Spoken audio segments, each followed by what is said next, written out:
You're listening to Dramas Over Flowers with Saya, Anissa, and Paroma. Hi, I'm Saya. Hi, I'm Anissa. And I'm Paroma, and welcome to the first long act of 2024, the normal kind, not the year-end kind. Yay! we have a lot of dramas we want to talk about. Okay, like quick heads up before we get into this. So we decided, because we are never very good at not going into spoilers, especially when we're really excited / angry about something. So what we're going to be doing from this episode onwards is like we're going to try and have the non-spoiler part first. I mean, within like whenever we start discussing drama A, we talk about the non-spoiler part first and then the spoiler part if we want to talk about spoilers. But before going into spoilers, we're going to try and add some kind of transition. So sometimes it's going to be something just plain and crude, like, you know, clapping. Sometimes it's going to be tambourines. That's mine for my future Norebang excursions, which haven't happened yet. That was a courtesy, Saya. So we have in-studio sound now. And so we hope you guys would forgive us for spoiling some of these dramas. However, as always, we will have the dramas, whatever dramas we're talking about, timestamped in the description. So, you know, refer to that and see if you want to move on to the next one because you want to avoid the spoilers. Okay, guys, let's talk about the first drama, which is Doctor Slump. I have a cat in the background. It's not a cat drama. Those are not sound effects. It's just a cat. It's a real cat. 나는 정말 여정우 좋다는 애들이 제일 이해가 안 됐다. 난 정말이지 나만을 괜찮다는 놈들이 제일 이해가 안 됐는데. 넌 네가 왜? 인생 최악의 슬럼프인 상황에서 세상의 끝에 서 있던 바로 그 순간에 다시 만나게 됐다. Okay, Doctor Slump. All right, so it's about these two top students who used to be rivals in high school.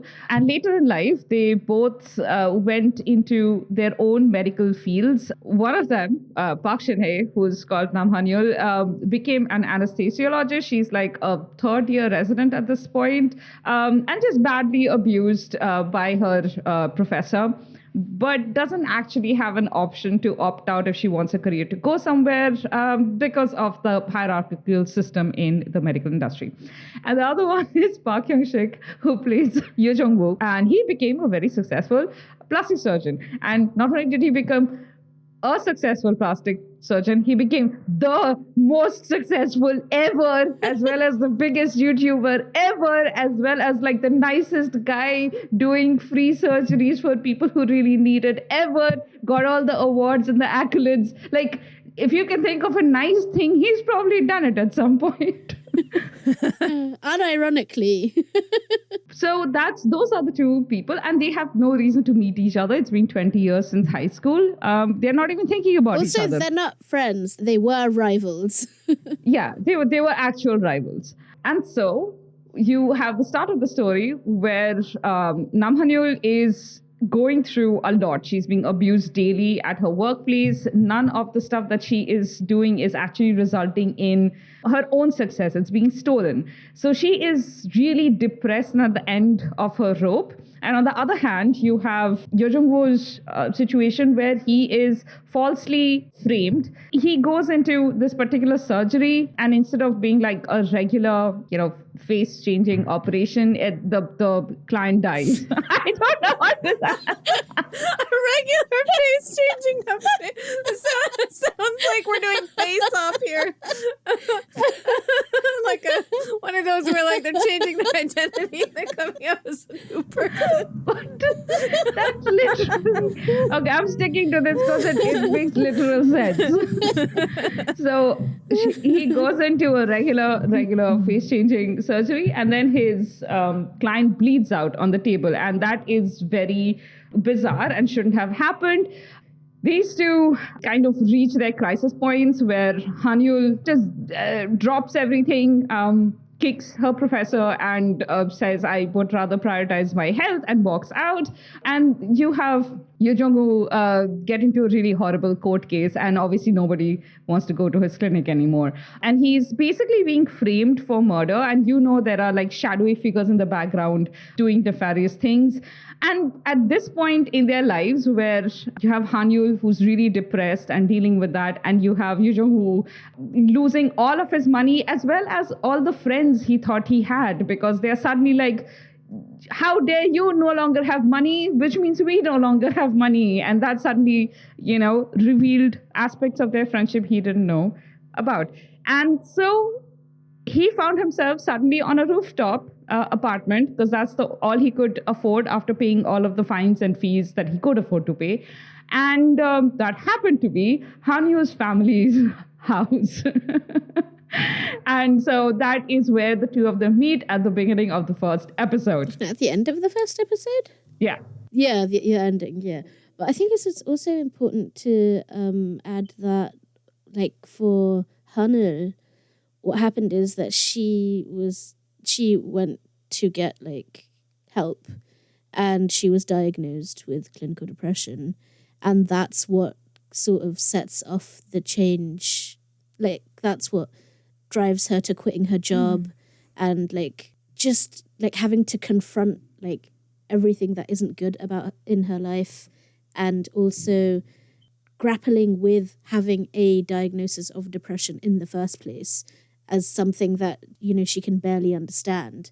Because the thing that this drama does, which is I think probably one of the best things it does, is that it really gets into like the emotional state that they're in, but in a very like compassionate way, as I would expect from the writer of A Poem a Day. Mm-hmm. And so like the introspection of the show, because the way you've described it, it's all the drama, not in a bad way, but that's all of the outside stuff, The plot. yeah, exactly. But what's really driving the show is the internal introspective stuff of both of these once extremely successful individuals, like hitting rock bottom and then meeting each other at this lowest point in their lives. Yeah, and in a way kind of facing the consequences of that success in different ways for both of them. Yeah. And like the what price she they've had to paid for do, it. Yeah. the price that she had to pay for, like, in terms of like how she basically like didn't do anything except focus on her academic success and her career to the detriment of the rest of her life. And then with him being in such a prominent public position, well, that means that you become a target, right? Of jealousy, of whatever. And you have so much to lose in his case. And you have so much to lose. So then, and they're going from that peak to that rock bottom, and then they're like re-encountering this person that they used to be rivals with. And then yet it's like the only person who really understands them, which I love. And they just have such great chemistry, and the dialogue is so good, and it's just so I don't know why a drama about depression and like losing everything is making me so happy right now. Because it's not about the depression, it's about healing from the depression, and it's showing these two people taking realistic active steps in their lives to change, like to decide not to take the BS anymore, right? Like, how cathartic was it when Hanul was in the office of the professor and just, like, giving it to him? Like, that was so satisfying to watch. And also, dramas don't usually tell us, I'm not going to feed, like, my health into this thankless machine of endless labor and, like, capitalism. And the thing that it wants to suck you dry, but it will never give you anything back. And part of like where the show is going is and we know this because the writers have actively spoken about this because of their experience in the earlier shows. Was it Drinking Solo or the one before that?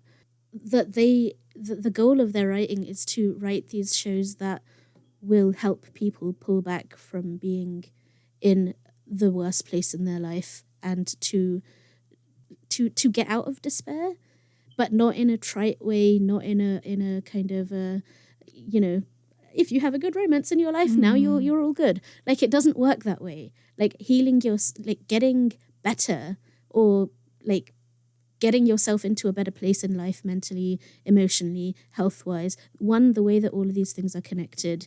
Two, that sometimes you have to do such drastic things that are not necessarily socially okay to do. And we see, for example, Hannah experiencing that when her family finds out that she's quit her job, and like she has to deal with the prejudices that like these internalized prejudices that people have. Like, why can't you deal with this? Everyone else is fine. So what if you're experiencing a little bit of unpleasantness at work? And like you can see the way it's killing her to hear those things. And then the things that she says in response to that, like they are very real. So seeing that kind of thing, like that story told in that particular way, I've actually found it really moving and meaningful. Like it's doing it right, unlike another drama I can talk about at some point later. I totally agree. I think it's a really emotionally intelligent drama, which like I didn't watch Drinking Solo, but I definitely felt that with A Poem a Day as well, where like people are having real emotions instead of like manufactured emotions that serve to move the plot along so that the writers can get to the story beats that they want, which is like a very different thing. In here, people are reacting to things and processing things in a really realistic way. Obviously, it's still a drama and it's still not like no one is able to perfectly express themselves that way in real life, obviously, but it feels emotionally true. And I think what I love the most is that you have people telling Hana, even like with good intentions, like her family, who are like just trying to help her just like get over this quickly. And Jungwoo is someone who is like, yeah, I recognize where you are. And they're like this for each other, right? They recognize where each other are and they validate how they're feeling. And they're not asking them to just like fix this and move on quickly, you know, which is kind of what the whole world is saying, like fix this and move on quickly in different ways. Rejoin the labor market. Yeah, exactly. Yeah. And they give each other the space for the emotions, the complex emotions that they're feeling. And like, they're basically like each other's sounding board. And like at certain points I was like, is this becoming codependency? But I don't think so. And I think even if it goes there, the writers are good enough that they won't allow it to dwell there. But yeah, I love their rapport. I love their sort of recognition of each other on like a human level before we get to the romance. Although the romance is coming and I'm here for it. I don't find Hanul and Jungwoo codependent at all. I think they fill in. I don't know. I'm not saying that they do. I'm not saying that they are. I'm just like, I can see it going down that path if they remain the only people that are there for each other, but I don't think that they are right now. Yeah, especially for Hanul, because like even though her mom had like a really bad reaction to first learning about her daughter's depression, she's coping faster than like I suppose most parents. The thing what you said about how, you know, there's no way in reality would we be able to say things as perfectly as the characters are saying to each other in the right moment at the right time. I felt like they basically compressed many days, weeks, months of conversation into like 2 scenes. And that's okay. And that's because you still got like, you know, this is exactly what would happen, you know, in certain relationships. And because it rang so true, it didn't matter that it happened in like basically 1 day instead of like, I don't know, a year. I mean, the thing that we do understand about parents, and maybe especially Asian parents, is that they really don't want to believe that there's anything wrong with their kids. So bringing a diagnosis in front of them is like opening yourself up to a lot of comments that are not like mean-spirited necessarily, but just like the kind of exactly what you don't. The stigma that's attached to mental illness, right? Which is different to like physical illness, but also there's that general, you know, the connection of like virtue and morality with health. Mm-hmm. You're healthy because you're good. Exactly. How can you have this when you've led a good life? If you've led a good life, how can this happen to me? But I think as bad as that stigma is, I think something that is a little different but equally hurtful is when they just don't take it seriously. They're like, it's fine. It's just like a newfangled thing that you guys, you used to, like a name that you put to something that we all experience, and you're just making a big deal out of it. And like, this is like, as a fellow Asian person, like this is a very characteristic thing in our communities, where getting an older generation to understand that mental illness is actually a real illness as much as like a physiological illness, that's a big, like, that's something that you still can't achieve in a lot of cases. Like, you can't convince some elders that something like depression is a real thing. And I think that struck me a lot in this drama, is the reaction to Han's diagnosis was like disbelief, because this can't be a real thing. And if it is a real thing, it's such a thing beyond human comprehension that it threw them into a crisis, like almost an existential crisis, in a way that, for example, like a cancer diagnosis wouldn't. Because it's like, okay, it's cancer, we know what to do. Like, there's this, and this. It's something we can see, something we can measure. But like the sort of impenetrable cloud that is something like depression or another mental illness or any kind of like mood disorder, or like all of the words, those things are sort of beyond the ken of normal human capacity to understand. It also becomes like a moral judgment, as y'all said, like not only a moral judgment on Hano, but also on her mom, as like her mom's like, I did so much for you. Like, how can this, I mean, I thought I did everything that you needed. Like, why aren't you happy kind of situation. But I also appreciate that, like you said, Paroma, they did compress this sort of like process of her mom kind of coming around to the idea, so that we're not just going through this, frankly, kind of traumatizing, like, dynamic between the parent and the child, where the parent is just like, almost becomes like an outright villain in some ways. Like, her mom does come around. Like, she does go on that journey pretty quickly and become like a supportive, person in her corner. And to go back to what you were saying about like codependency or like that you don't think that they'll go there, I think that's true as well, just because like, especially for Hano, like she has a support system. She has her uncle, she has her mom. Her little brother's completely useless, so forget about him. But she has her best friend. I hate him. Oh my God, I hate him. I so just want someone to like boot him off the side of a cliff. Like, nobody needs that boy. He's a leech.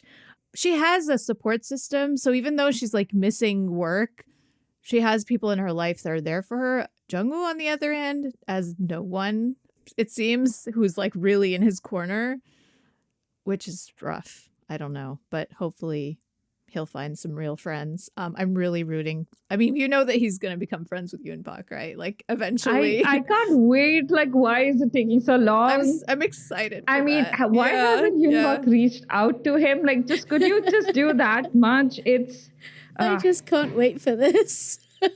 I just love Yoon Pak so much. His character's so good.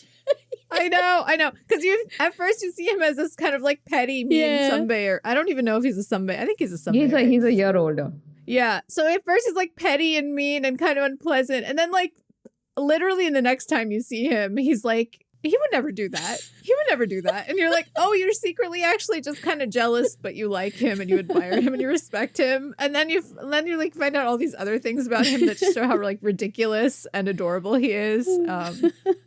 I love that also they're setting up the romance between him and the best friend. Yeah, they're so cute. I love them. Can we also, I'm shocked that we've gone this long without talking about how much we love like Park Hyung-sik and Park Shin-hye. I mean, I thought that's what we were talking about. That's a given. But yeah, we can talk more in detail about it. You know what? I was talking about this with my sister yesterday, or rather she was talking to me. Like, for both of us, Park Shin-hye is like our first love among like K-drama actresses, because she was the star of our first K-drama, but also I feel like because she gets so much negative reaction from, I would say, from the Anglophone audience, you often feel like you get defensive about her whenever people talk about her, but like she's a good actress. Me too. And like she doesn't get the actual recognition she deserves for the kind of actor that she is. I mean, if all you're interested in is seeing like lifelike kisses, okay, you're not gonna like her. But as an actor who like is so good at emoting and being sympathetic, and she might not have that level of sort of eye acting that some actors have, but she doesn't need it because she does so much with what she has.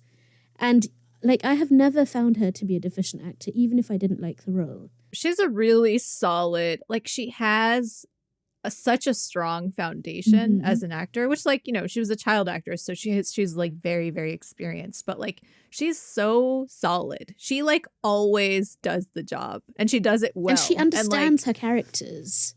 Yeah, like she might not be the flashiest, but she's so good. And she makes you're just like immediately on her side. And like there's not a lot of actors who have the ability to just be like, you're like, oh, I've seen you like 30 seconds in this role. I'm already like 100% with you. Like whatever's happening, we're on this journey together, you know? Is underrated. And for her to be able to make you like her in every character that she's played pretty much, that's a skill that not everybody has. Not only like, but relate to. Right, exactly. I love her. No, I definitely feel the same protective feelings about her because I'm just like, what is this? Why are we doing this? Yeah, no, I don't understand the hate either. But you know, I suppose it's also because we got into dramas back when like kisses were relatively rare. Yeah, and it's like true. the hugs that were like most anticipated. They hugged finally. Yay. And like they brushed fingers. Yeah, that and locked eyes. And like when you did get a kiss, we knew they were going to be perfunctory, so that was not they're the stylized, point. and that's what it was like. And it's just like they zoom around the couple and take like 900 different angles, and that's it. Oh my god, I remember those days. The master son kiss, I still can't get over how just randomly, rapidly the shots change. Yeah, it's like remember when the 360 cameras were really new and all the directors were excited to use them during the orbital shots. They were so they were fixated on it, and for some reason they were all like, "It's a kiss shot. We must save it for the kiss shot." That or when a character is really shocked, so they're just standing in the middle and the camera's zooming around. Oh my gosh. Anyway, so I don't care. I don't care that. Listen, the only time I ever cared about Park Shin-hye getting like a long smooch with her co-actor was in Pinocchio, because it just that the build up to their sort of moment of romance was really poignant. It was so great, and you were like, okay, so it's finally the moment. Okay, they're getting together, yeah. But then the kiss was like a semi-second, and that's it. I don't care what kind of kiss it was. It should have lasted long. That's the only time I cared. They were like, okay, but we're done now, next scene. But like, that's it. But I don't care about the style of kissing and all of that stuff. It's this thing that they're doing right now. This thing that Park Shin-hye does so amazingly, where she's completely settled into her character. And she's Hanyul right now. Like, I cannot see her as anybody else. And it's not like her style of acting varies a lot. It's that she effectively tunes her way into the character so that at that point it's just that one frequency that you hear. You don't hear anything else. And plus, just her chemistry with Park Hyung-sik. She tries to have excellent chemistry with all her co-stars, and for like a majority of time she absolutely succeeds. But Park Hyung-sik, damn it, it's like he vibes at the same frequency as her. It's so great. I love them together so much. And I'm so happy that they agreed to do a sort of enemies to friends to lovers kind of drama. So we are getting this good long portion of them being friends, because this is what I wanted. Friends. Yeah. I love them as friends too. Oh, also, the other thing I wanted to say about Park Shin-hye's acting is like she has this ability to like receive what the other person is giving, and like she's very open to it, and then she like reflects it back to them in this really skillful way where you like don't even realize what she's doing.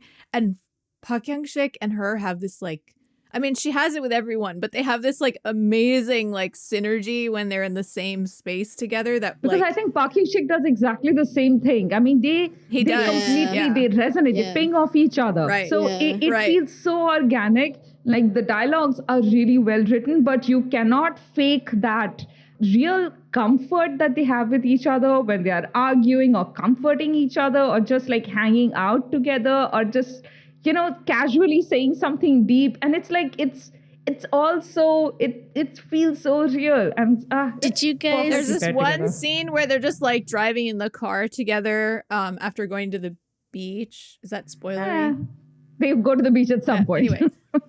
Yeah, they go to the beach. They're driving in the car together and like there's no dialogue. It's just like music and then you just see them talking. And like it's such a good illustration of the fact that like you can just feel how these two enjoy each other's company and they like feel relaxed and happy when they're with each other regardless of whatever else is going on in their lives.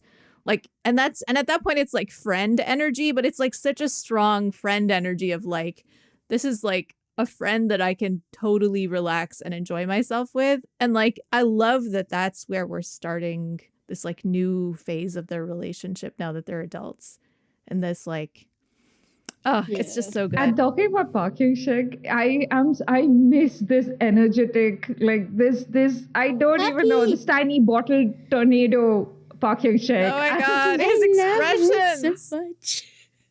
I know we watched Our Blooming Youth, yeah.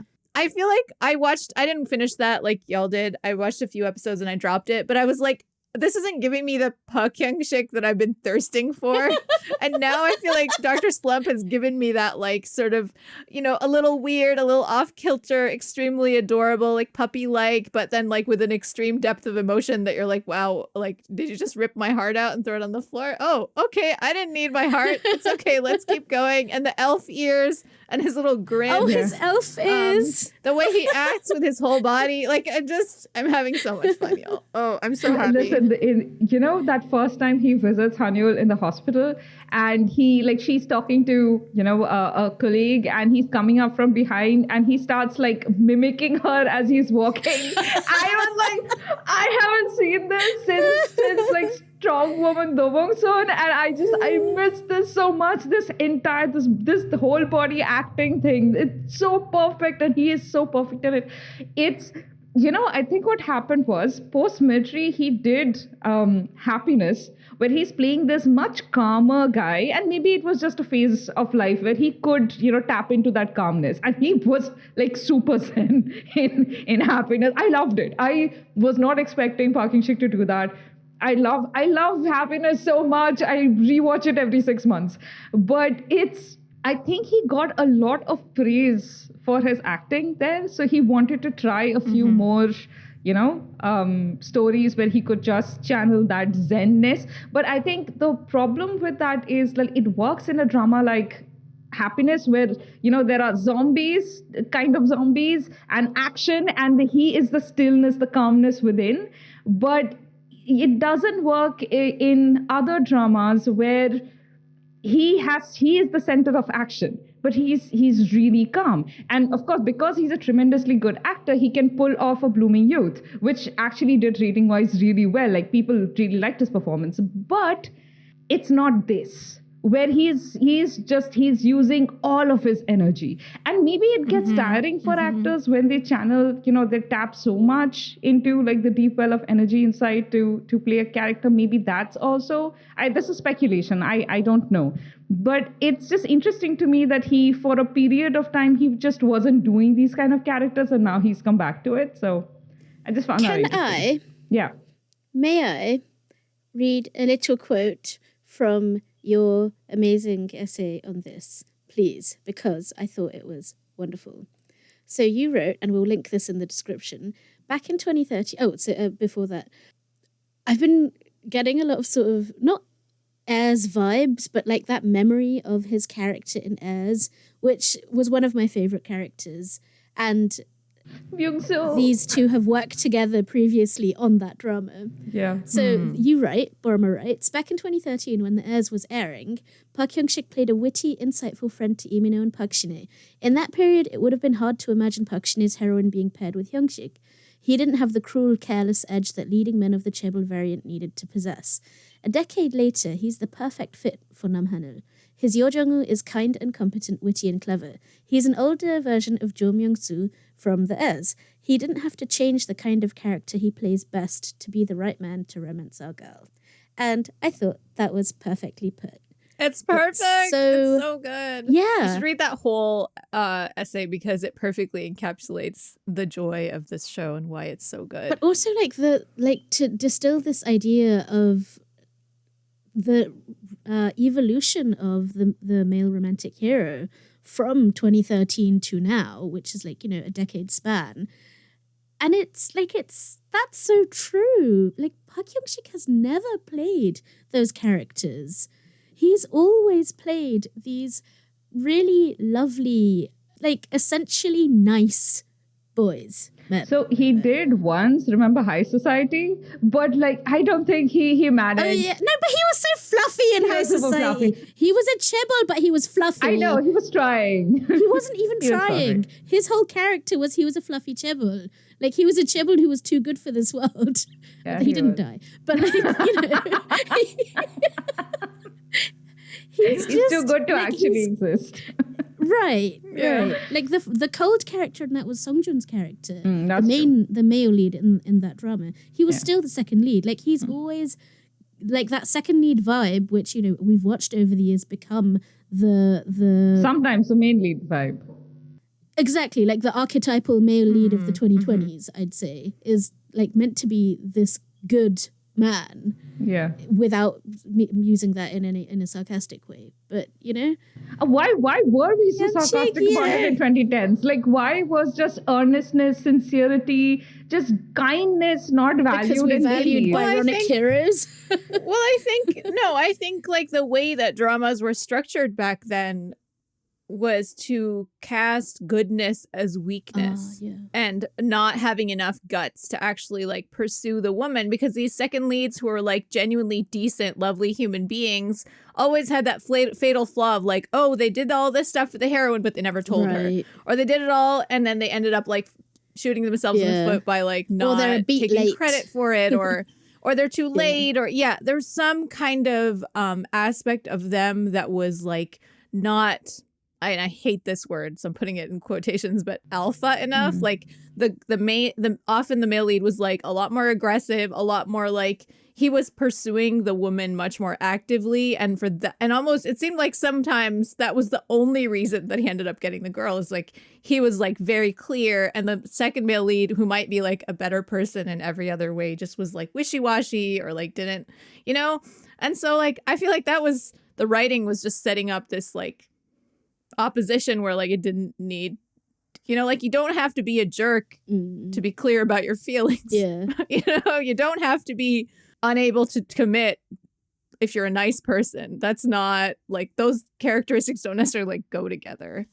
In fact, I would say the opposite. In fact, that's you're absolutely right. Cases. And in addition to that, I think it's also that the dramas wanted us to believe that goodness and kindness were virtues that resided in the female lead, and it's only when the male lead falls in love that he starts to learn some of that, because what else would he learn from the female lead aside from how to be nice? That's the only thing worth learning. But he's only nice to her. He's not actually nice overall. He doesn't become a better person. He's just good to her when he feels like it. He may end labor strikes and decide to increase wages for her because she's getting sick and standing outside in the cold. See the secret life of my secretary for no reason other than she's catching a cold. I need to start raising everybody's wages, otherwise she's going to do strikes and like fall sick. I can't. Yeah, well, when you're dating your employee, then suddenly you care about the fate of your employees. Funny how that works. But I find that amazing. So anyway, so what started happening, and I think we saw the shift post like 2016, 2017 slowly, because at that point we started talking about rise of the beta males, and we started having main lead characters who were nice and kind to begin with. And they didn't have to learn that virtue from the female lead. And it was just nice. It was nice. So, yeah. I remember the first, and I remember this because it was so surprising. The first one that I noticed was actually Jung Kyung-ho in, I'm trying to remember, I think it was a weekend drama, but he was with Lee Min-jung. Do you remember that drama? Wait, I'm going to look it up because that was like such a standout moment for me. Was it a romance? And I didn't watch Jung Kyung-ho drama. It was, I think it was technically a family drama, but like his romance with Lee Min-jung was very like front and center. And I remember that being like, Smile You. Yeah. It was a weekend family drama, but the main couple was Jung Kyung-ho and Lee Min-jung, and he was a complete beta male, like just super nice. Like she was the one who was like aggressive and kind of unpleasant, and he was just like this super marshmallowy, sweet, charming, like lovely person. And this was 2009, and everyone was like, "Wait, he's the male lead? He is Endgame? Like she's gonna end up with him?" Like everyone was like, "What?" And it was like so refreshing. Yeah. So that's like the first one that I remember. And like, obviously it wasn't a trend back then. It was just, but it was like, oh, we can do this. And it was a good drama. I really enjoyed that drama. We were used to second male leads often being like this. So in Coffee Prince, when you had the male lead's cousin played by Lee Sung-kyung, such a great character, but then he gets to have his own love line, so he gets to be the main character of his own story there. I love that because you rarely had an opportunity for these kind of male characters to have their own romances. Usually they were just unsuccessful in love because, they were too nice. And like Anisa said, like not active enough, not aggressive enough. And aggressive at the wrong time after they had lost the girl. Suddenly they're like, I will not give up. What? Right. And the other thing, sorry, just to go back to Smile You for a second, I'm just like rereading the summary. And the other thing that was really fun about that drama is like she came from a really rich family, and she was about to get married to her fiance, and like they lost all their money like the day before the wedding. So the guy just like leaves her at the altar. And then because they have no money, they literally have to move in with their chauffeur's family. And he is the son of the family chauffeur. And so now she's like not used to being in this position. But he's not a jerk about it, And so like he's not a rich guy, he's just a regular guy. And so that was also a thing. Like he wasn't a table, he wasn't like super rich, self-made CEO. He wasn't a genius, he wasn't a billionaire. He was just a dude. A nice dude. Yeah, he was just a dude that was kind to her in her moment of like difficulty, and she fell in love with him. Oh, that's sweet. And she became a better person as well, like through that whole process. This one is going on my watch list. It's 45. It's okay. It is. It's 45 and it's from 2009. So like I can't promise that it's like not problematic. Guys, because I'm it has watching been Giant. a long time since I watched it. Oh really? You're watching Giant? Yeah. Wow. How? I'm finally watching. It's on so Viki. random. They put it on Viki, and it's been on my list for so long. I wanted to watch it, but then after all of that, it's Kang Ji-won, isn't it? After all of that, I was like, no. But I can't. there are references to it sometimes which I obviously don't recognize unless somebody points out, and I feel like I just need to watch it once because I feel like if you're gonna do that, Paroma, can you please watch Princess's Man? I actually I didn't like it. What? You finished all of it and you didn't like it? I finished the first 17 episodes. That's where I stopped. So I didn't watch like the final portion. Pre us finding out? Yes. Right. Yes. Oh, okay. It was a story Well, itself. if you didn't like it, you didn't like it. I really loved it when it got all bloody and gory, and that tipped me off. Because in a romance, if what I'm enjoying is the bloody and gory, that's a problem. So before we move on, Paroma has some spoilers, which she just spoiled me about. But I will give you a tambourine shake and give you some time and space. Tell me when to come back. Okay, hi. I'm so sorry for spoiling Sai. I thought she had watched the most recent episode, but apparently she had not. So at this point, I think we are on episode 7 today. Yeah, sorry, 6 today. So, okay. 6 So today, that's where we are at. We haven't watched episode 6 as yet. But what I really enjoyed about episode 5, so we're doing a spoiler segment right now. If you want to skip over to the next drama, please look at the time code below. It's just that the way this diagnosis, they are approaching this diagnosis. We have been seeing that Jungwoo is not okay, clearly. But we have been focused very much on Hanyul's mental health and not really on Jungwoo, because he's just externally, he's just such a happy guy. It's much harder to see that something is deeply wrong in his psyche unless you're paying close attention. So it took Hanyul literally having to spend a night in the same space. Basically, she's spending practically all of her time with him at this point. So it makes sense that she is the one who's going to start noticing these things, and he may not notice it himself. So he's been having recurrent dreams about the surgery that went horribly wrong, and to a point where he can't handle the sight of blood. When he is trying to help somebody who really needs help, he's freezing mid-movement because he's just flashing back to what happened. Plus, it's just the stress of the court case, everything else put together. He's not sleeping well.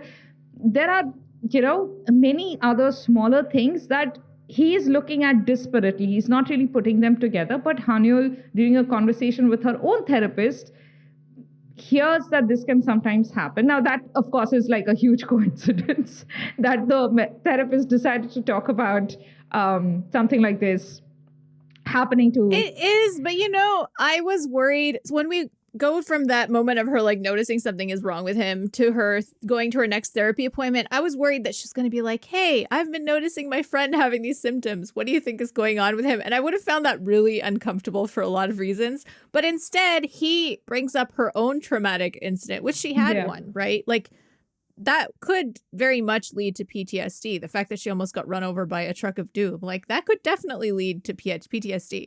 And so the fact that the way they did it, I found... just a thought, just to insert what you said, and it was also one of the reasons she went to therapy to begin with, because she couldn't stop thinking about that moment where she nearly got killed by the truck. That was one of the things that pushed her to go to therapy. Sorry, go on. Right. So she's already talked to the doctor about this. The doctor knows, and he's like checking in on her to see like, hey, like, are you recovered from that? Was it just that moment? Are you like, was it a symptom of your depression, or are you also suffering from PTSD? And he like asked her a few questions. And so that I felt like was a much more natural way. And it also is a way where she's like not exposing her friend's privacy, like even anonymously, which would have made me kind of uncomfortable. And so like, it's not an actual diagnosis, but like she understands now what he's going through, and she doesn't, and I also like that she doesn't like go to him and be like, oh, so you have PTSD. She just like goes and like gives him a hug and is like, I'm here for you. I'm sorry, I didn't realize you were going through such a hard time. I love the emphasis in this drama of people understanding how hard this is for the people going through it. So whether it is her friend who initially, when she hears that Hanyul is depressed, thinks that it's depressed as in like the normal sadness depressed, and like doesn't take it. But then again, Hanyul doesn't say it with that kind of gravitas either. She's like, it turns out that I'm depressed. And her friend is like, well, aren't we all? Which is, by the way, the worst reaction to hear.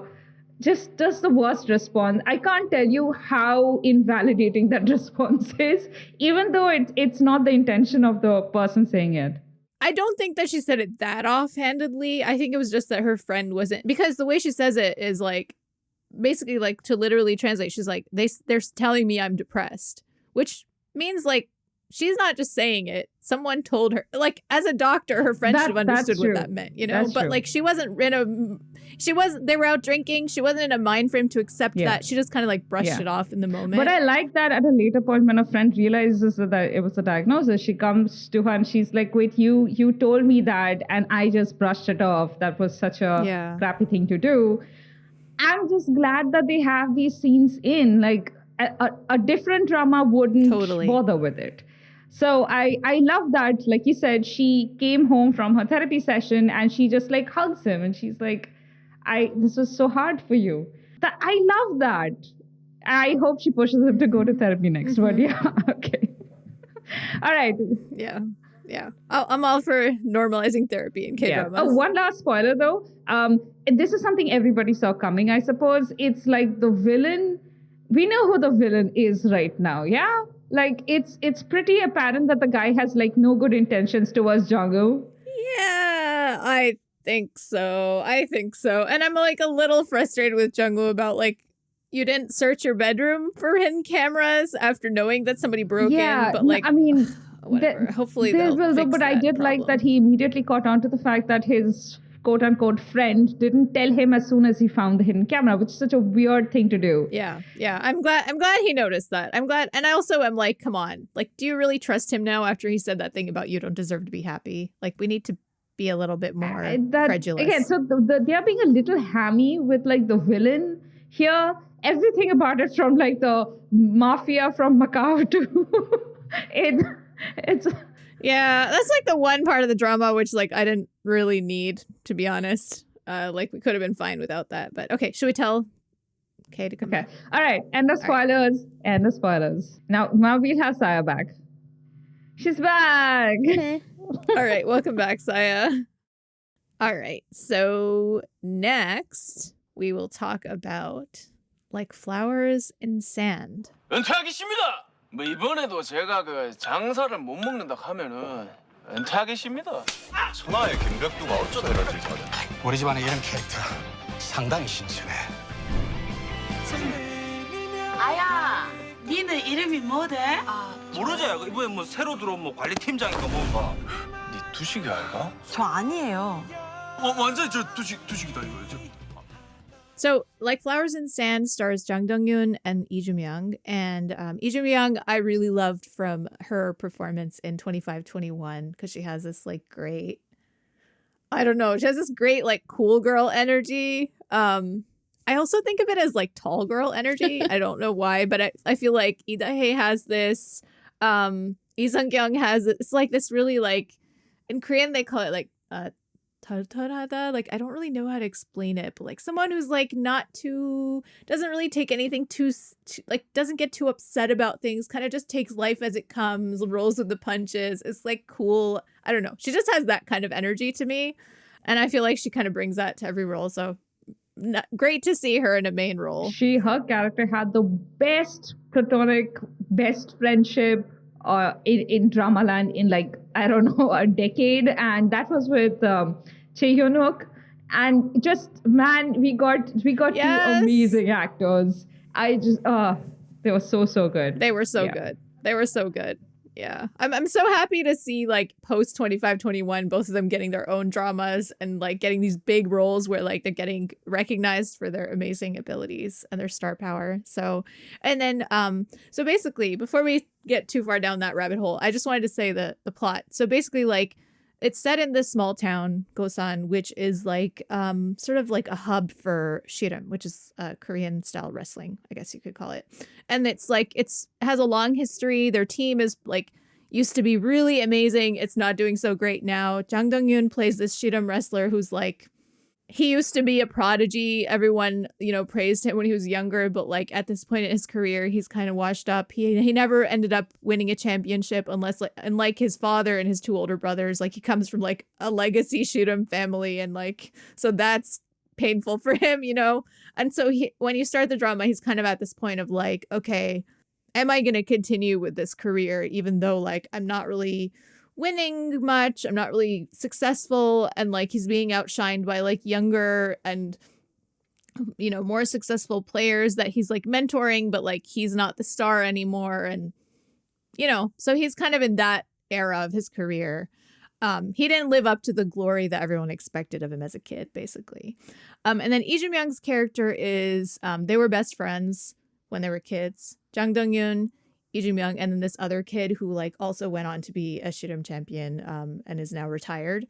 And the three of them, we don't really know why they don't really talk so much now, but apparently like something happened with their kids. I still don't really know what happened. Well, I do, but not in detail. She and her family left Gosan, and nobody really talks about her.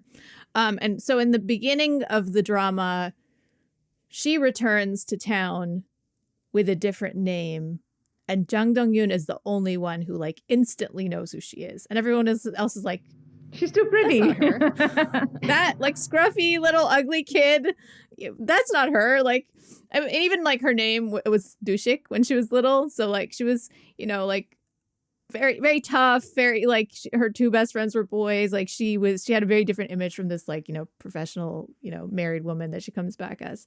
So basically like, he doesn't understand why she's pretending to be someone else and she doesn't want to tell him. So it's really funny because for a long time, like both of them know who she is, but she's like not willing to admit it. And so she's still pretending like she doesn't know him. But then like her Saturi comes out and she like talks to him in Banma like all the time and like tells him like off for like, you know, not taking his career seriously. And he's like, that's how Dushik would talk. Yeah, exactly. He's like, clearly you're Dushik. She's like, I'm not Dushik. Yo. Oh yeah, the tacking on of the like, yo's at the very end. It just never gets old. So this is sort of the dynamic, and there's also someone dies under suspicious circumstances, like in episode 1, and so like that mystery is kind of overlaying the whole thing. So it's like they're reuniting and I guess dealing with the past, although we haven't gotten to that part. Him reckoning with like his Shiram career and if it's gonna be something that he's going to continue or move on from. And then like also this mystery. I'm not feeling the mystery at all. I don't care. It's boring to me. But the two of them and everything to do with his, like if this was just a sports drama with a romance tacked on, I would have been like on cloud 9. I almost dropped this because in episode 3 they were going on all these like tangents about like the mystery and is it a murder, and there's like all this like police investigation. I was like, I do not care. I don't care. But then like when they came back to the wrestling, I was like, oh yes, the this is what I want. sports moments are shot beautifully. Like the entire drama's it's the best pretty, part of the but drama. It's just the everything in the ring. Listen, I have watched like wrestling in person on sand, not Serum, like the Indian version of it, but it's really like energetic, but it's also a very quiet struggle where you have like just these two people engaged and like waiting to use some kind of lever, some weakness to like just, you know, lift up and like and basically plop down the opponent. And it's like a very silent struggle. To make that cinematic is so hard, but they did it so darn well. And I agree with Anisa. If this had just been a sports drama, like 10 on 10 immediately, I chose to watch it as a sports drama with a cozy mystery vibe. But the sports aspect of it, honestly, and also, you know, the entire town's involvement in the sports and in the lives of every athlete, all of that is just so much fun. I love that. Yeah. I want to say also, like, there's been a few small town dramas, and this is, you know, it's a small seaside town. Everybody in the whole town is like somehow connected to Shiram. It doesn't like whatever, they have something like one of their family members. And if you don't have a connection, then you're treated like an outsider. Like there is this one husband who doesn't come from that town, and man, he's every time he opens his mouth, his wife is like, you don't know anything about it, you're an outsider. Yeah, she's like, stop talking. And then there's like one scene where he like is walking along with the rest of the husbands, and she's like, he sticks out so much. You can tell from his body he never wrestled. But I want to like, that's exactly it, right? Like we've seen a few of these dramas on the last few years that are set in small towns, and like I don't think that I've been able to finish any of them because I felt like in Hometown Cha Cha Cha, I felt this in Touch Your Behind. I even felt this in Welcome to Some Valley. We're unironically calling it that now. That's just its name now. That's the accepted name. I felt this in Welcome to Some Valley as well. Like, although Welcome to Some Valley, like it was more. Anyway, I feel like with a lot of these dramas that are set in small towns, there's this way that you can tell that the people who are making this show aren't from a small town, or they're like kind of caricaturing these people as who they think would live in a small town instead of treating them as like real human beings or understanding the dynamic of a community like this, whereas like Flowers and Sand really does understand the pros and cons and the feeling of being in a small community and like how intertwined people's lives are, but it doesn't treat them like buffoons or, you know, like people who live in a backwater or people who are like infantilized in some way, which I see a lot with dramas that are set in small towns, right? Like you're treating these people like rednecks, you're treating them like, no, like these are people with full lives. They're smart. They have a lot going for them. They're proud, you know, like they have their own culture. They have their own community. Are there downsides to living in a small town? Absolutely. And you explore that too, right? Like everybody knows each other's business. They're always having these like, you know, there's like the men who come together in that one elder's courtyard to talk about whenever there's some kind of development of the town or of wrestling. And then the women are always gathered in the market and they're talking about like what's happening. And then like sometimes both of those groups converge in one place and they have like a big meeting. But like they have a lot, and you can see it's just done so well because you know that there's a lot of history and you see that history in like the relationships. Like, for example, one of my favorite things is the relationship between the two mothers of Jang Dong-yoon's character, Baekdu, and his former best friend, current rival. I mean, like whatever. His friend who then went on to become a champion, and like his mom owns a restaurant, and like their moms have this very interesting relationship that is like full of history, and they don't have to say it, but it's just there, you know. It's just so well done. Like they feel like really like it feels like a fleshed out community, like warts and all, but also like with a lot of like love. There's a lot of love there. What all of this ends up doing is they never end up becoming, as you said, like that caricature of like the simple, pure, you know, village life people. Right, where it's just like a canvas, a blank canvas for like this city person to come in and like just kind of take over, and it becomes like a background for their journey of self-realization. No, like these people have their own journeys of self-actualization that they're on too. Exactly, and they never do that like city bad, village good. That whole thing just doesn't. And I suppose this is where like the vibe of mystery helps, because you have these people with secrets, stuff that's going on that's not great. There is a crime rate here. There is a literal scoreboard keeping score of how many people died. Like when was the last accident or when was the last like death? It's like you know, there are these minor morbid reminders that this is a society, crime happens here, and I love that. I love all of it. So coming back to Jang Dong-hyun, because have you looked at this guy? I don't think I've ever loved him as much in any role that he's done before. Please go on. I swear this is like the ideal of casting for, you know, emotions instead of looks. Like if somebody had just blind casted him because he just emotes so damn good, like they heard him like say the dialogues and they casted him, that would make total sense to me, because the Jang Dong-hyun that we have always known, that lanky, skinny, that guy, he would not be a serum wrestler. I can't imagine him as a serum wrestler, but some amazing casting director somewhere was like, this guy can nail the emotions of this character and he can work on his body, which he did. Damn, not only did he bulk up, he's like those serum wrestling moves, like he trained for that. I'm so blown away. Like I don't tend to like make a huge deal out of physical transformations most of the time, because it's like skinny people, you know, getting fat for a little bit and then immediately jumping into gym to go back to, I don't know, their 3% fat body. But it's those transformations to me are not that impressive. This is he became an athlete for this. I totally buy him as this like former prodigy wrestler who's like, he's so comfortable in his body as a wrestler. It's amazing. It's amazing. Also, Saya's gonna hate me for this. Sorry, Saya. I never really fully warmed up to Jang Dong-hyun before this. Like, I thought he was good. I thought he was fine. I didn't like have a strong attachment to him.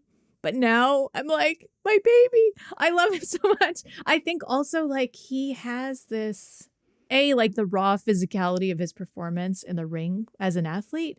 And then this like complete marshmallowy, beautiful personality that he has and that Jang Dong-yoon just like embodies.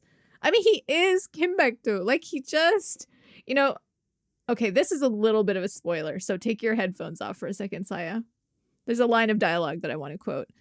When Baek-do basically figures out like she's a police officer and she's here and she's not married, and like and he's having that conversation at the same time that like her fake husband is talking to her to their supervisor about the fact that like he seems really nice. I love that. I love that you know, so when much. he's like Yes. I don't know, I think they have a relationship, like they must know each other from beforehand. I'm worried that he's going to figure out what we're doing here and who we really are. And she's like, oh, he seems so naive, like he's not going to figure it out. And the cop is like, no, but like that kind of person, they have this uncanny ability to like know exactly what's going on, and he does, and it's just so like, you know, I that love person, that. right? But it's not just that. This characterization, the way Baek-do's been written, is how women are usually written.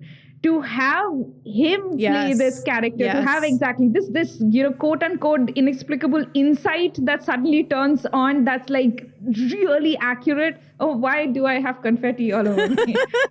Oh, it's a Zoom thing. Sorry, guys. I was waving my hands and Zoom was like, oh, this must be a celebration of some kind. Okay, sorry. And to have that insightful, suddenly insightful thing where, you're not usually considered intelligent, but in that moment you are. That's how women are usually written. To have Baek-do described in that manner, sometimes, guys, these things where authors deliberately, I wouldn't even call it a subversion. I would just use it's like an expansion of this trope, but in a direction it's not been used before. So you're having the male lead be this. It makes me so happy because yes, this kind of person can absolutely exist. Don't just make them women. Don't just make them all female leads. Yeah. Okay. So should we go? Baek-do Should we makes me very bring, happy. yeah. Come back, Saya. Hello. Okay.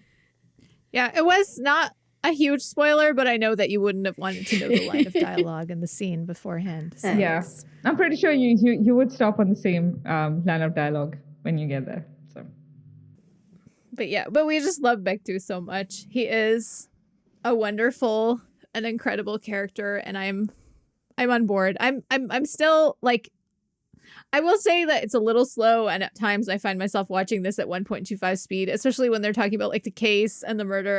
Or the possible murder. I'm just like, I don't care. But the rest of it is so good that I'm like still watching. So I don't know what you were just talking about, but just to go back to Jang Dong-yoon being amazing, like, that's what we were talking about. We were talking about Jang Dong-yoon being amazing. Don't forget that this is also the boy who he has always taken these unusual, unconventional, and even you might say, and I'm saying this in quotes, like unmasculine kind of roles. Like I see him as Flower of Nocturne? No. No, that I know which one you're Tale of right, Nocturne. right, yeah. But like he's this very sort of fey kind of actor, I see him as. But also he's capable of being completely present in whatever kind of character that he's playing.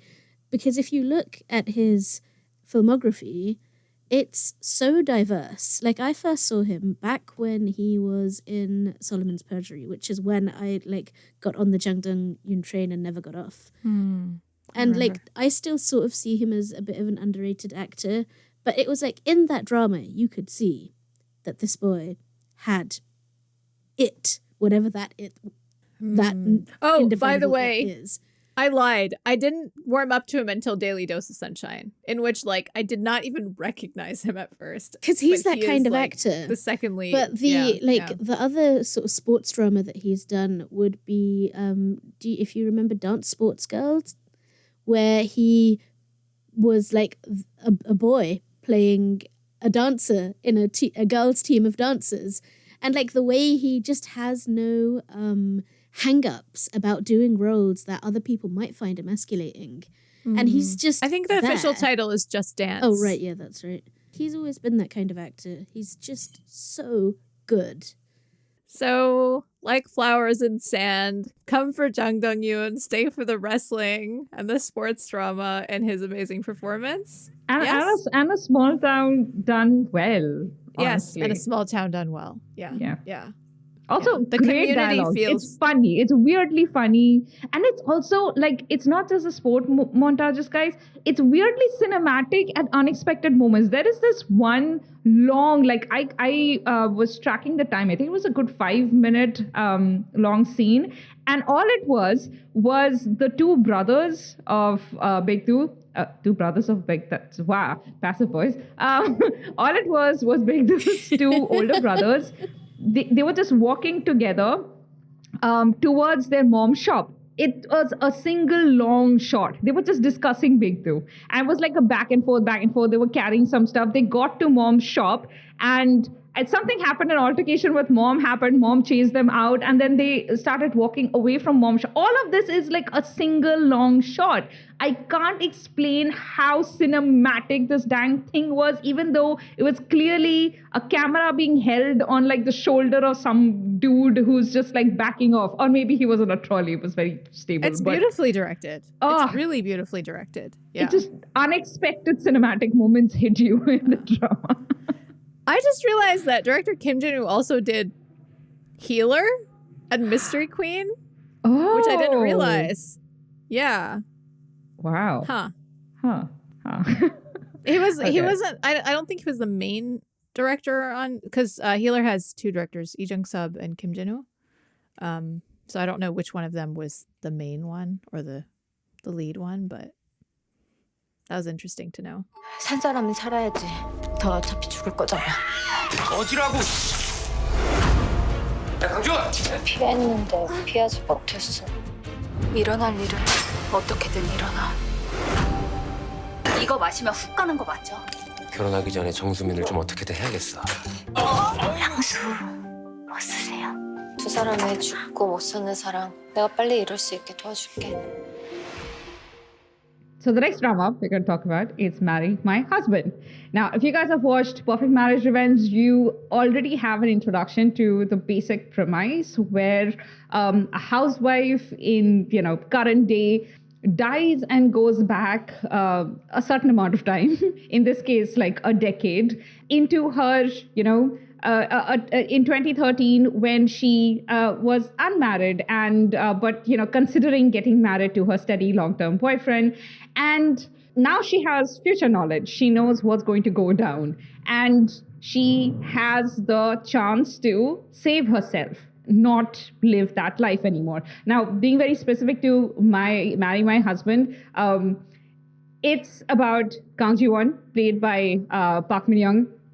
She has basically had the worst decade, but maybe also like just the worst life, in that she basically lost her parents in her life relatively early, her dad when she was in her early 20s, but didn't really have anybody to lean on in her life. It's been pretty unstable. She has a best friend that she calls her other half, and she has a husband who is a rat bastard and just the worst. And she's basically lived in domestic nightmare for the last 10 years, has the worst in-laws. Her job is pretty much, a nightmare too. And her husband is a wastrel. He's also the worst.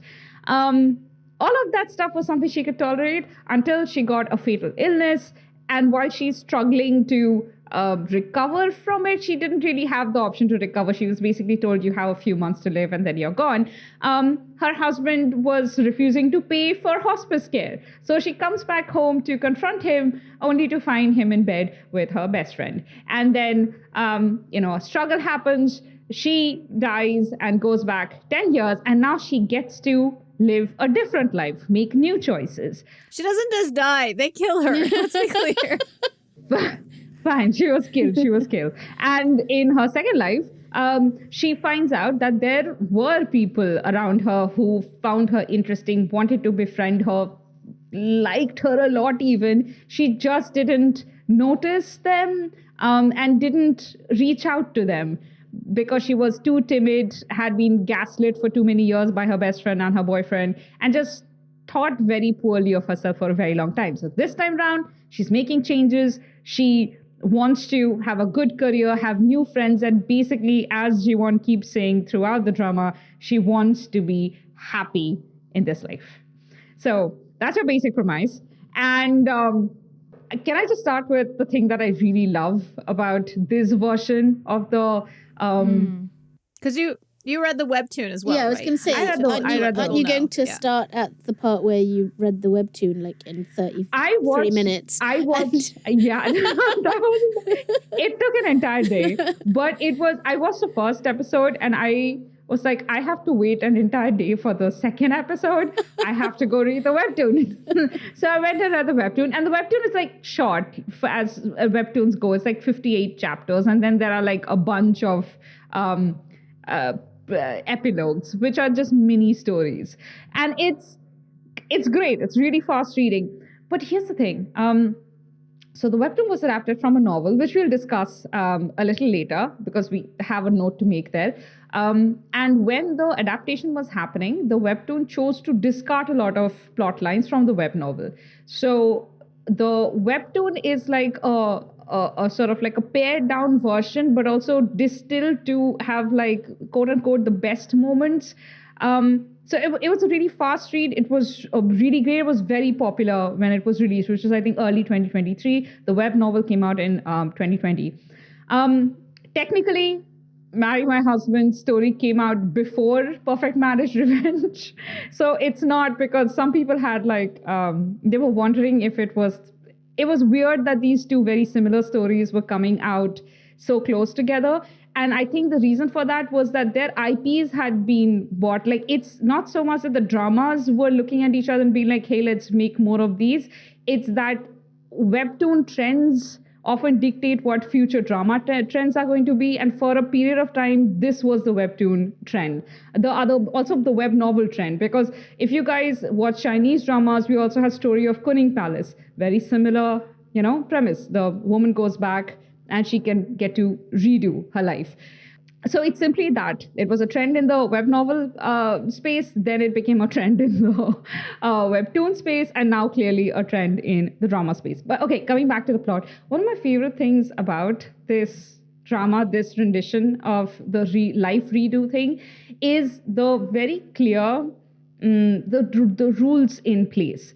The drama writers, the screenplay adapters, they have done such a good job of fleshing out characters, scenes, but also rules of this world. The first 10 episodes especially, they did a pretty good job when it comes to the structure. And the structure that I found so interesting was that, as Jiwon finds out really quickly, if she makes a change in her life and avoids something that she knows is going to happen to her, it will end up happening. If she can't avoid it, then it'll happen to her. And if she does avoid it, it'll happen to somebody else. But it will happen. And when you have this kind of a zero-sum, rule, and there is no negotiating with it, it will happen to somebody. It allows, like, the plot becomes very tight at that point.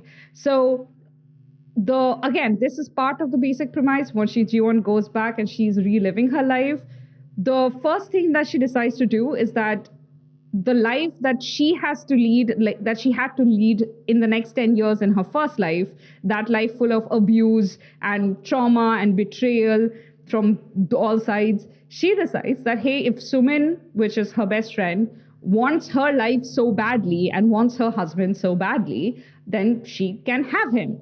Which, is a very mic drop moment when she does it. I think at the end of episode 1 or 2, where she's like, will you help me put out the trash? And then in her head, she's like, please marry my husband. That's great. But then, even while reading the webtoon, it occurred to me that this is so damn dark. Like, she is choosing to send her erstwhile best friend down a path that she knows will lead to a horrible death, basically, because she doesn't know anything except like at the point where Ji-won is making that decision, all she knows about the rules is that life will shift to somebody. She's assuming it will wholesale shift to Sumin. And that is what she's pushing Sumin towards. So it's, there is moral dilemma there. So I honestly think that my love for the first half of this drama was so tremendous because of the potential of this story. And then, of course, there are a lot of these Makjang elements that I absolutely love, which this drama was replete with.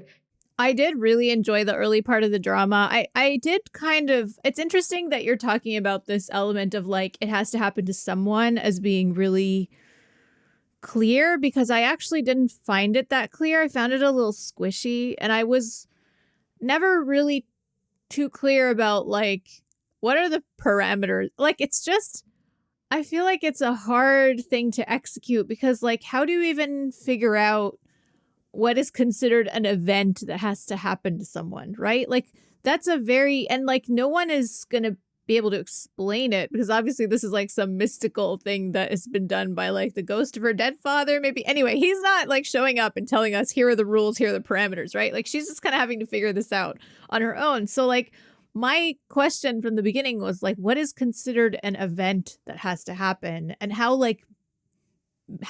granular are we going with these events? Like, is it just like the big life events like weddings? And I mean, but then she has like the scar that transfers onto, so like, I always found that a little squishy. I could definitely see like the potential of it, but I also feel like it's I don't know. But the enjoyment of seeing her go back and have these conversations that like she never could have before, and telling people exactly what they need to be told, is really satisfying. Yeah, and also the new relationships that she makes, like I like her friendship with Hyun. I love Hyun. Is just perfection. She's just so adorable. I thought a lot about that thing. What are the events that can be changed? What are the linchpins, so to speak, that she's marking changes in her fate by? And the best explanation that I could get, because the text itself is not very clear about it, is that it's whatever is important to Ji-won.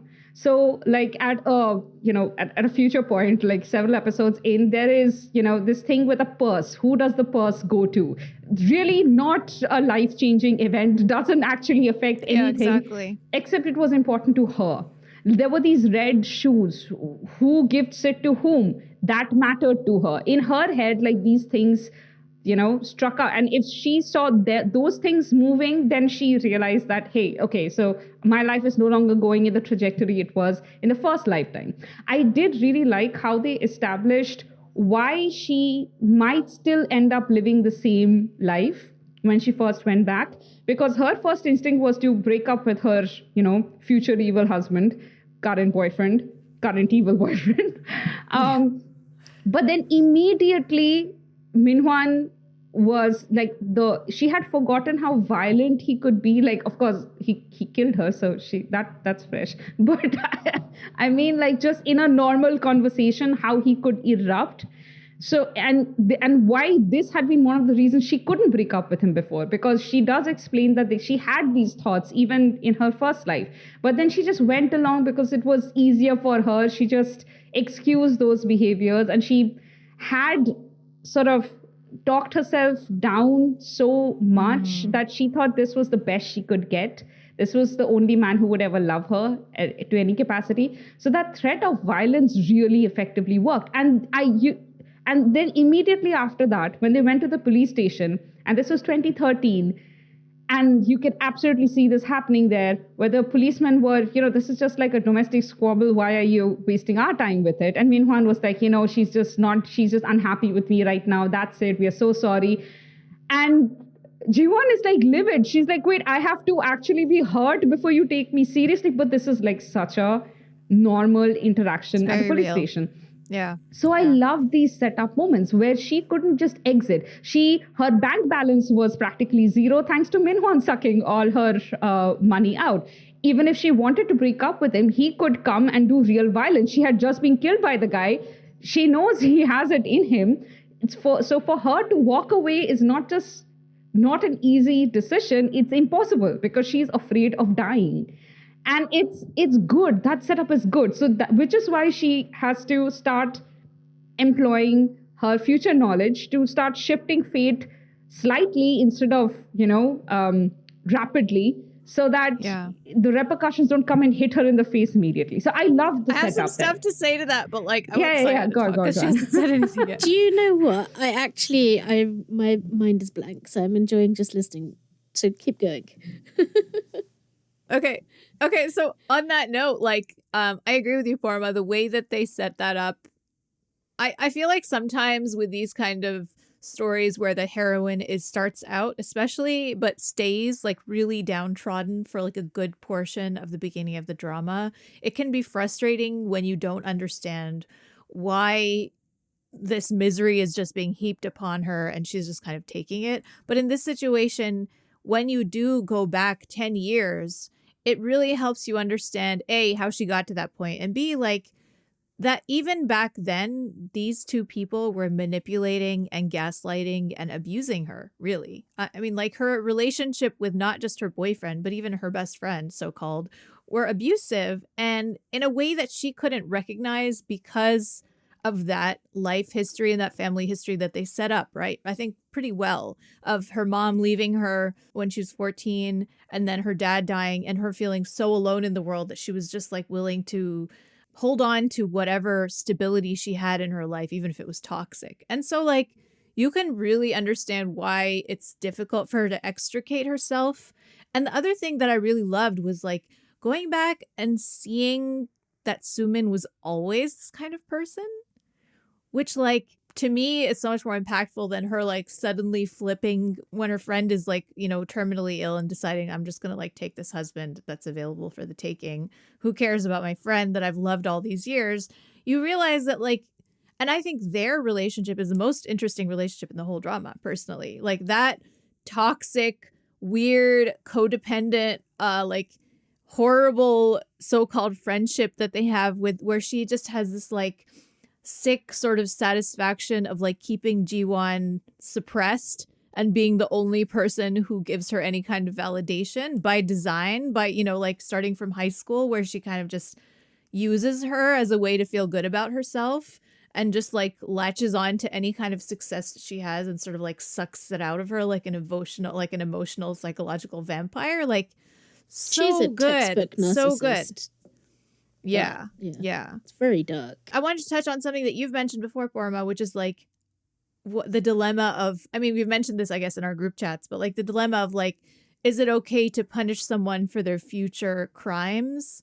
And I think like that was one of the things where I felt like the drama disappointed me a little bit, because like she didn't need to punish her for her future crimes because she's committing so many crimes now. But then in the framing of like the flashbacks and everything, it was always like, oh, she's going to do this to me later. But no, she's already doing so many bad things to you now. You can, disengage from her and like take revenge, even for all of the things that she's done to you up until this point. It would be plenty for you to do it for that reason, like it doesn't have to be for what's happening in the future.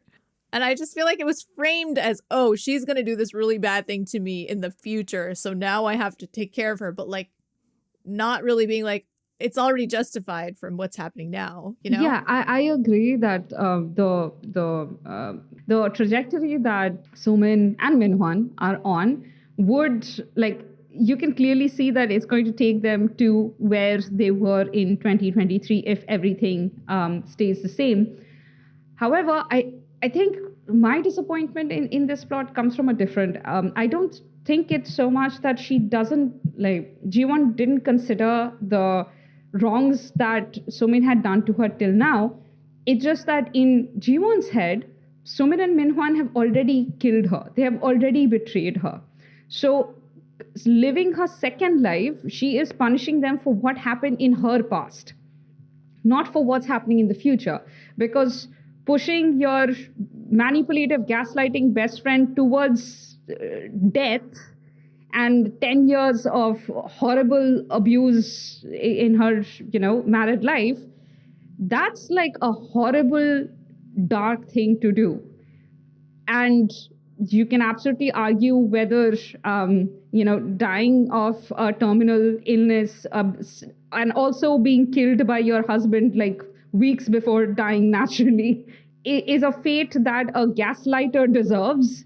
And also somebody who's isolated you from, your peers and all of that stuff. But that's not the conversation we are having. At all times, it's made very clear that Sumin and Minhwan are people who are going to end up killing her, are going to end up giving her that horrible life, and therefore they deserve this punishment now, 10 years before any of those events happened. They're not being punished for what they've already done. They're being punished for future. Yeah. That's what I all kind of, and also like, I don't think it's that clear that she thinks that Sumin is actually going to die. I think she just wants her to take the husband. I think that she feels like she's going to get the cancer regardless, because that's not something that I don't think it ever occurs to her that the cancer can go to someone else. I think that's something I think that's the premise of her moving, of her shifting her fate to Sumin in the first place.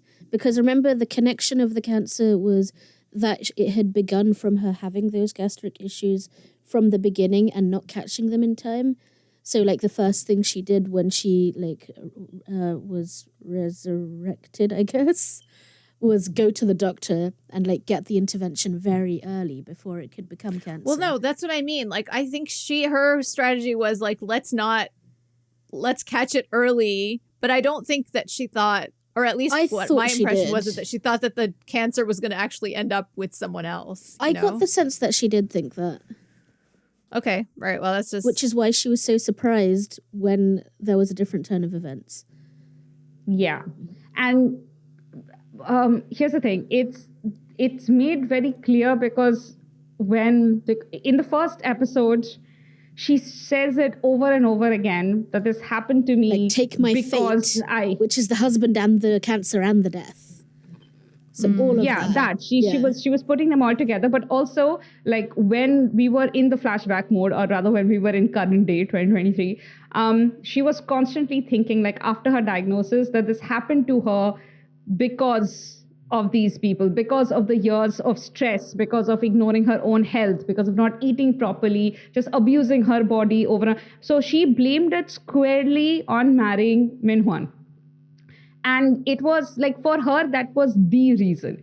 And the thing is, for something like a cancer diagnosis, you can't, like in real life, you can't pin it like that. There is, your DNA matters. Family history sometimes matters, not always. There are a lot of, lifestyle absolutely matters, but there is not usually something that defined and clear. In a revenge drama, it's defined and clear. It happened because she married Minhwan. So she is constantly thinking of that thing as a package, that entire life. Now, I will add something that happened in the webtoon that they deleted in the drama just so that they could keep it vague, I'm pretty sure, because they didn't want to underline it, is that, wait, we should put this in a spoiler. So should we go into spoilers? Because, before we go to spoilers, there is something we need to discuss. Yeah.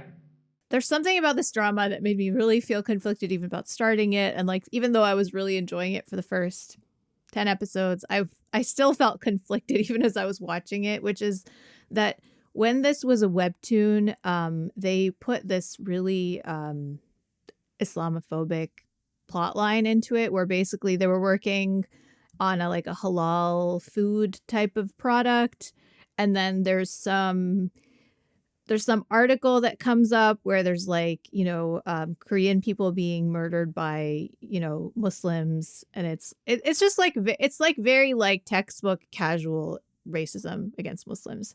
And when that came out in the webtoon, I think it was only available in Malay maybe, and so Malaysian audiences were really angry about it, and the company that puts it out, they apologized, and the animator, the person who draws it, apologized.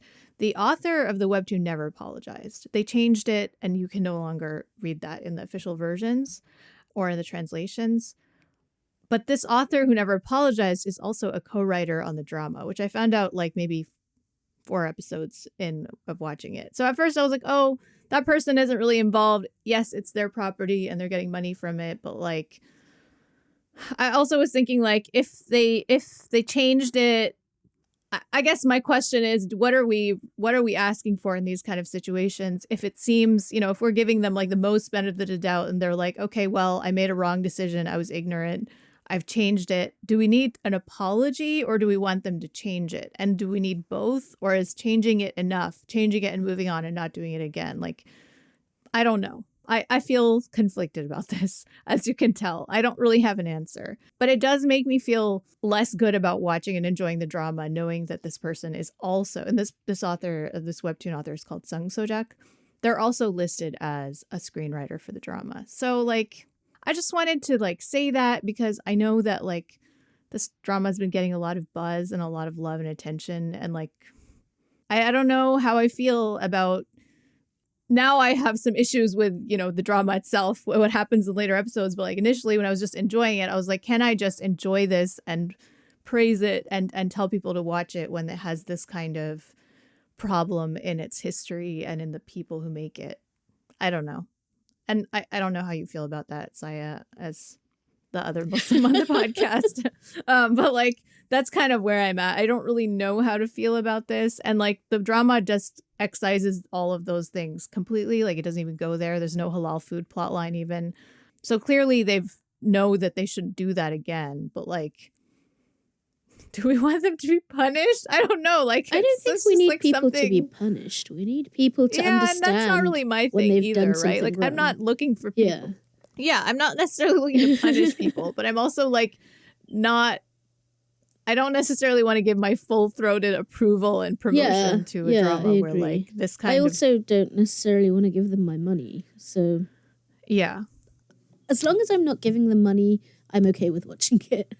Because like that's also characteristic of all the TV we've ever watched in, like sort of Anglo-European content. It's or American stuff.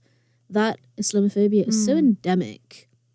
And like in some cases with, for example, say BBC dramas, you have no choice but to give them your money because you cannot legally watch TV without paying the license that is the BBC's funding.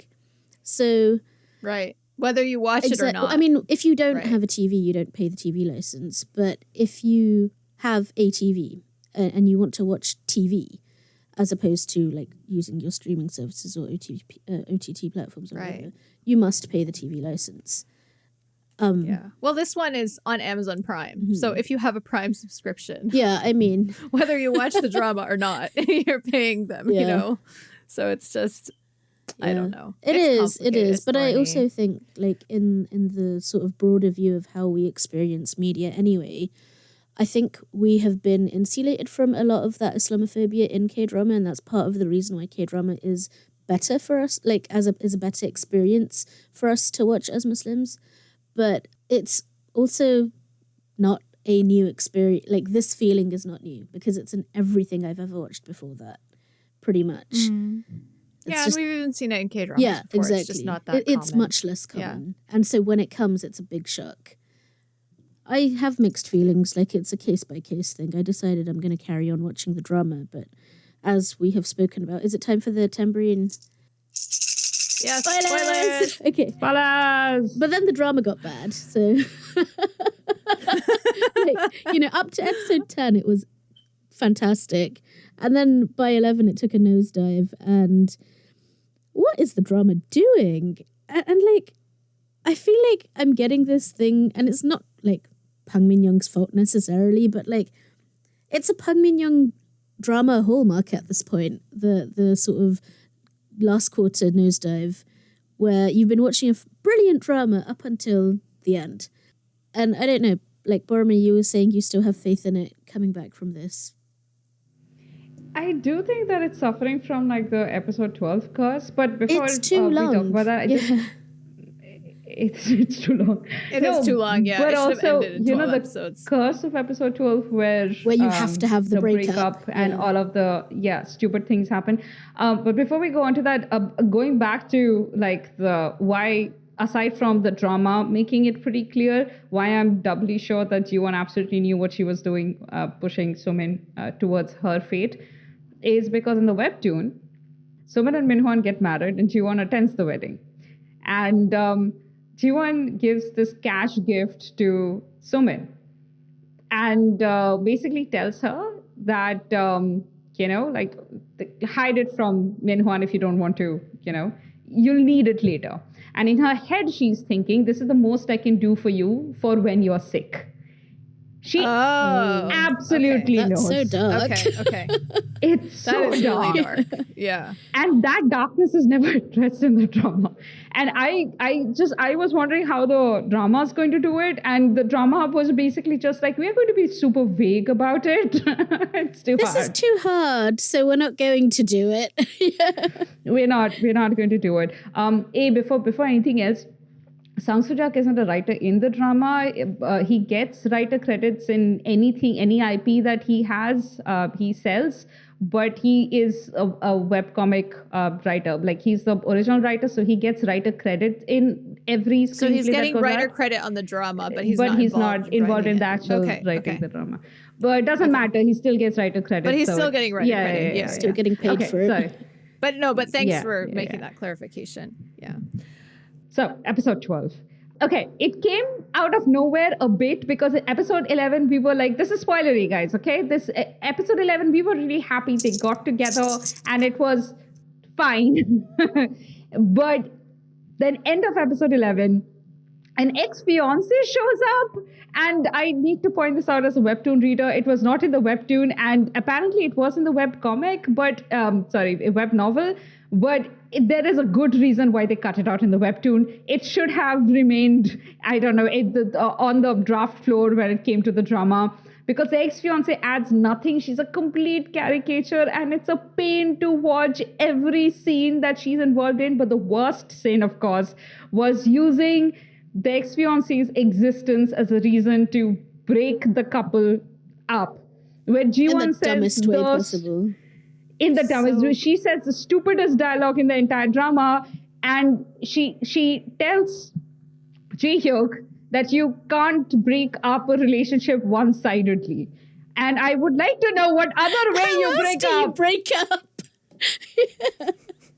I don't know. I was like, what is happening? Nonsense. It's also because, like, she's been so level-headed and emotionally intelligent this whole time. And then this, like, former fiance of his shows up. They're not together. He's not cheating on you. He cleared all of that up before you got together. And yet she's, like, feels betrayed by him and sorry toward the ex-fiance? For what? For what reason? Complete nonsense. Ugh, I'm also so frustrated by this because and also then before we get to why that's frustrating, then we find out that, like, the ex-fiance has been, like, basically harassing and violently beating up any woman who gets close to Ji-hyuk, like, throughout their whole engagement. His grandfather knows about this, but still thinks that she's the best person for the job of Ji-hyuk's wife. God knows why. Because it's good that she's possessive as the madam of the company. Madams of the company beating up people just seems like the best press a company can have. All right, yeah, that's like a great PR strategy. Yeah, you have to defend your property, innit? Oh my God. So then this woman who has a history of being violent toward any woman who's interested in him hires a truck of doom to kill her. But of course, instead of that truck of doom just coming up silently and just, like, taking her out, it turns on its headlights when it's like 100 or 200 feet away so she can see it coming. She's in her car in her driver's seat and she still just, like, sits there and cringes and waits for it to hit her. How can she move? It's a red light. Daryl, drive your car. Put your car into drive. Put your foot on the gas and swerve. And then he has to come in and, like, come in between them. Don't forget that she has a car for the express purpose of meeting the truck of doom. Like, she hasn't had a car for this whole show. There was this one scene where her friend, who now has the cancer that she thought she was giving to Sumin, is like, oh, you bought a car just to take me to the hospital? And then that's just, like, not even addressed. Like, that completely ridiculous statement is not even addressed. And then we were in the group chat and Paroma was like, yeah, no, she bought the cars. She get hit by the truck of doom. She just gives this, like, sphinx-like smile and you're like, okay, what was that? Yeah.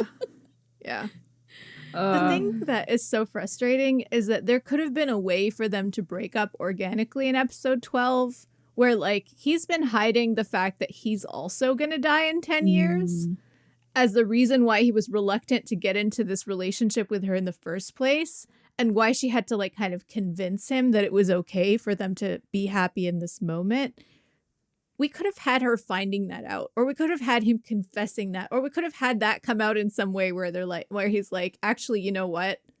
I'm going to die in 10 years and you want to be happy in this life. I don't want to make you sad and be another person who leaves you, you know, because she has abandonment issues from her mom, from her dad.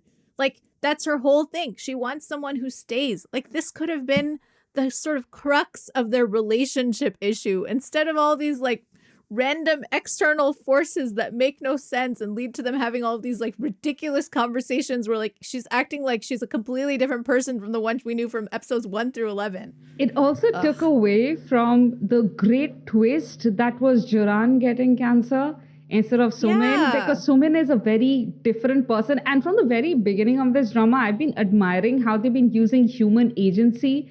Like, things don't always go the way Jiwon wants it to, but it still hasn't clicked in Jiwon's head that maybe that final thing that she wants to happen will not go the way she wants it to.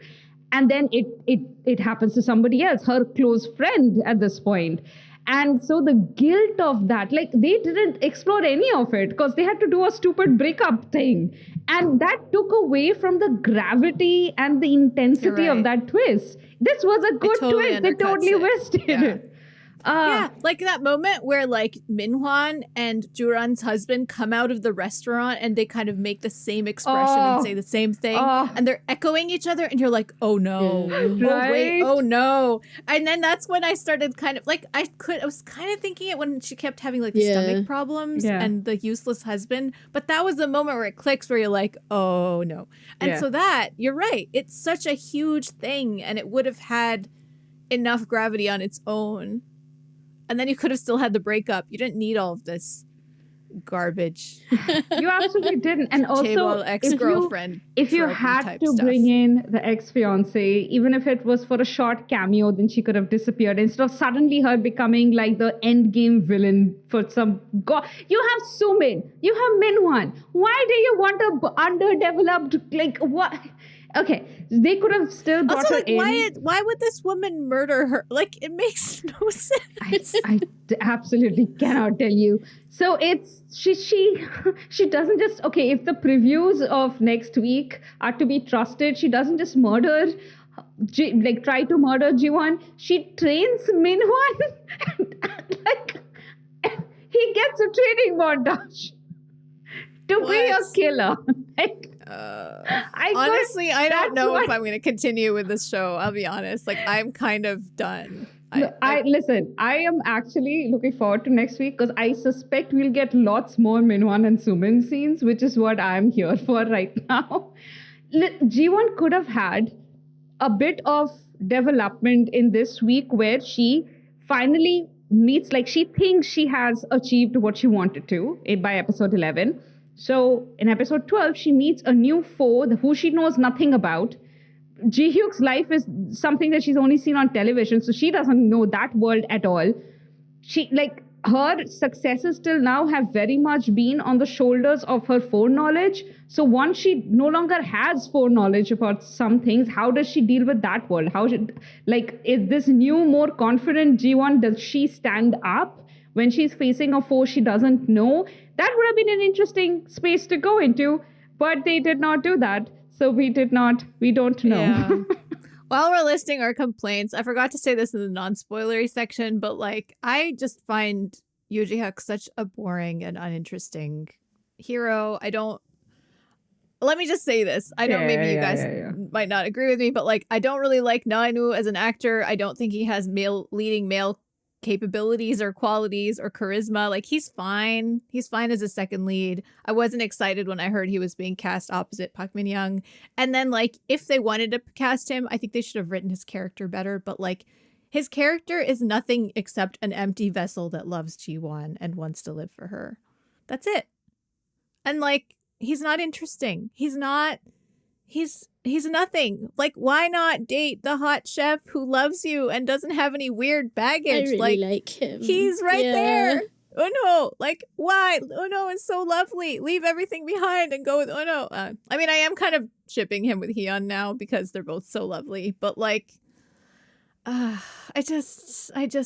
don't care about their romance at all. I only care about it because she cares, you know? Yeah. It's kind of one of those situations where like, that seems to be what the heroine wants, so we want it for her, but like, So in all honesty, I've never liked Nainu as a actor. This is the first role that I was actually okay with him in, because he plays this character as this completely bland, like he could be 50 years old, he could be like 30, you can't really tell, like he's just so tired and like angry constantly. He's like a ajashi, and it's interesting to have that kind of character, but yes, like by now he should have had more personality. Like he is self-confessedly not interested in life, so you could argue it's so that's something that okay, but why make that person the hero without like giving him some kind of journey then? You know, like if he's gonna start like that, then he needs to have some kind of journey so we understand why she likes him.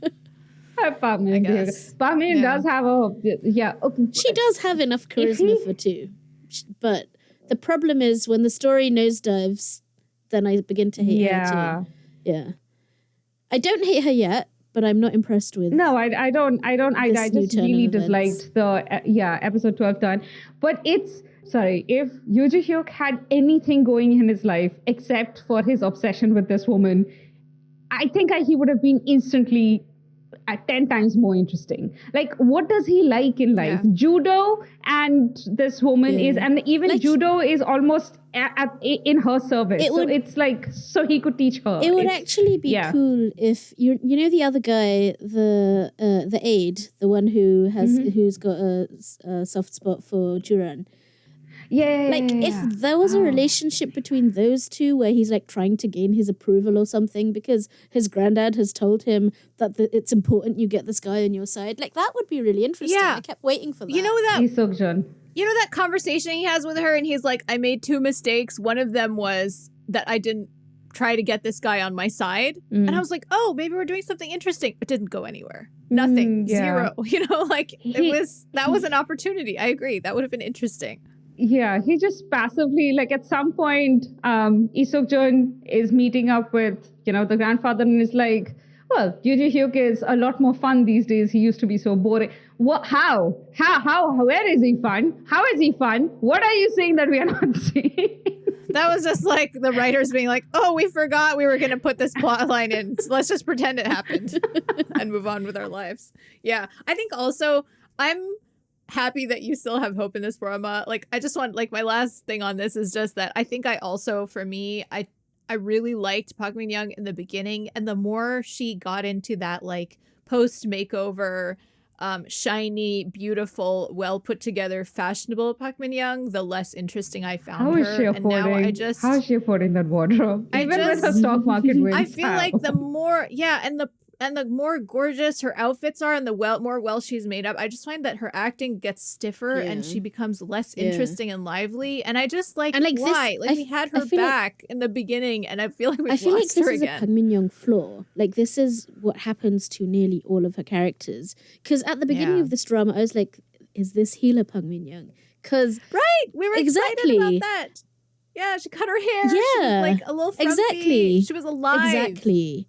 And then she transforms, and like the thing is, I'm conflicted about this because on the one hand I want them to bring their best craft, on the other hand I know that there's like a human price in them having to sacrifice like that, like looking good, because it has real life consequences for them to sort of uglify themselves for public consumption.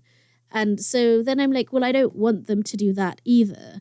So, yeah, But it's not even uglifying. I know, but there's no circumstance in which she would not be gorgeous. This is true, but like in her view, right, of herself. And like she has actually spoken about this. I can't remember in what I saw her talk about it. I couldn't find the clip either. I've been looking for it. Like it's not vanity exactly, but she cares about how she looks on camera and she wants to look nice, as you would. Right. And that comes across. It does. But the thing is that also restricts how freely you act in a character. And so if that's the choice she's made about her acting, but she was at her best in this drama when she was so weird. But like I'm talking about this drama when she was weird. Like in those initial episodes where she's like wearing these oversized clothes and she's just a little awkward. She's making weird faces. I acting is doing the heavy what lifting it was. there, rather than I had forgotten what this park meeting was like. Yeah, and she doesn't, when she is in those beautiful clothes and so well made up, she doesn't let herself go in the same way. Like her expressions are smaller. Her acting is less emphatic. And it's like we're missing part of who she is. That makes her so special when she's in those moments when she's like, because this woman is capable of magic. We've seen it. Yeah. But we've never seen it since. And that's really sad. Yeah. It is sad. All right. Well, I think we should but let's leave it on a note that we hope that it will We'll finish it and I guess we'll come magic back by the end. with our thoughts. And before we end, we don't have time to talk about this drama, but I just want to say, like, I watched one episode of Captivating the King, and you know me, I hate a saga, or like I'm not usually interested in a saga about a royal man. Even if it's Jo Jung-suk so far. But it's not even that it's Jo Jung-suk. Like I was like, oh no, Jo Jung-suk and Shin Se-kyung, I'm excited to see them together, but it's about a king. I'm gonna pass. And then like I think I saw the trailer on Netflix, but it's not even a trailer. It's just like one scene. Yeah. Where she's basically she's defending him, not knowing that he's there. Then that's him to a group of people. And I was like, oh, the dialogue is actually pretty good. You know me, like I'm a sucker for good dialogue. So I watched episode 1 and I highly recommend it so far. Ooh. I just wanted to like put something positive in before we end the episode so that people aren't just like, oh, that was a downer. Okay, let's wrap. Okay, so where can people find us?